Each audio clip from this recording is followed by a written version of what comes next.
Hey everybody, how's it going? This is Kevin from Critical Ring Theory, and today I'm going to do a little bit of a video on just some of the news update from around the world of wrestling. And kind of one of the biggest topics right now is the WWE. They're very worried about losing some of their top tier talent or even some of their mid-card talent to a company like AEW, All Elite Wrestling. And two of the people at the center of this is Luke Gallows and Karl Anderson, because recently in WWE they haven't been given very much to do.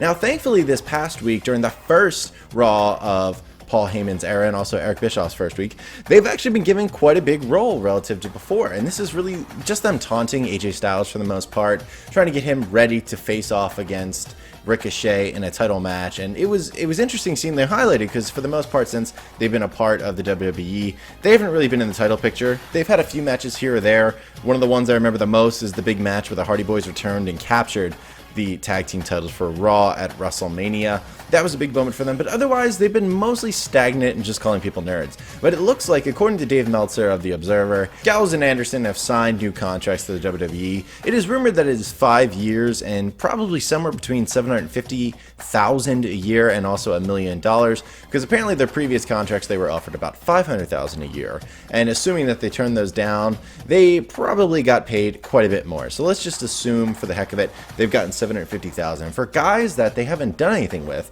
That's a pretty hefty price if you ask me. But it does look like, thankfully, according to last week, with the heel turn of AJ Styles against Ricochet, it looks like AJ will formally be in the club with Gallows and Anderson, which I assume means a giant push for not only AJ, which is I think kind of presumed considering how good he is and the fact that he was the WWE champion for quite a long time, but also for Gallows and Anderson, because right now some of these tag team title push pictures, they don't look all that great. So you could throw Gallows and Anderson in there really easily and it would work out quite well, because you know what, anyone who once had that Bullet Club crest on their chest, they're definitely going to get a lot of love from the internet. So really these two guys, keeping them around is going to be good in the end, because so many of their buddies are over at AEW, and WWE, if they really want to do it right, I still insist, along with my buddy Pubin and Mike, we insist that they need to do a proper club. They call it the club. Now you have AJ, someone who was also in the Bullet Club. What you need to do is you need to take someone like Finn Balor, who is awful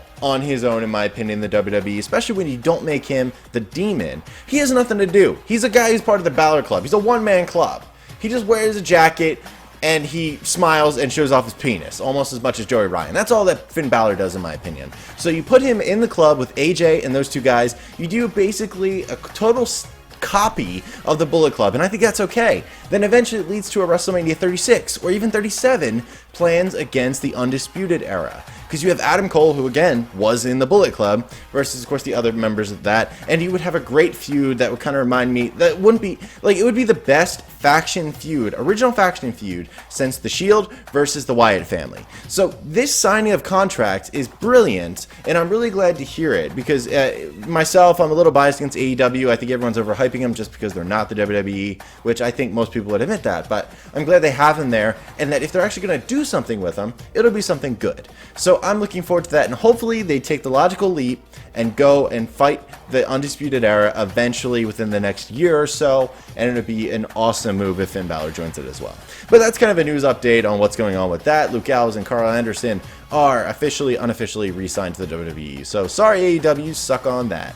But that's going to do it for this little quick snippet of Critical Ring Theory. Make sure to subscribe to our channel and check us out on SoundCloud so you can hear some more wrestling news. But that's going to do it. Hope you all have an amazing day, everybody. You take care. Goodbye.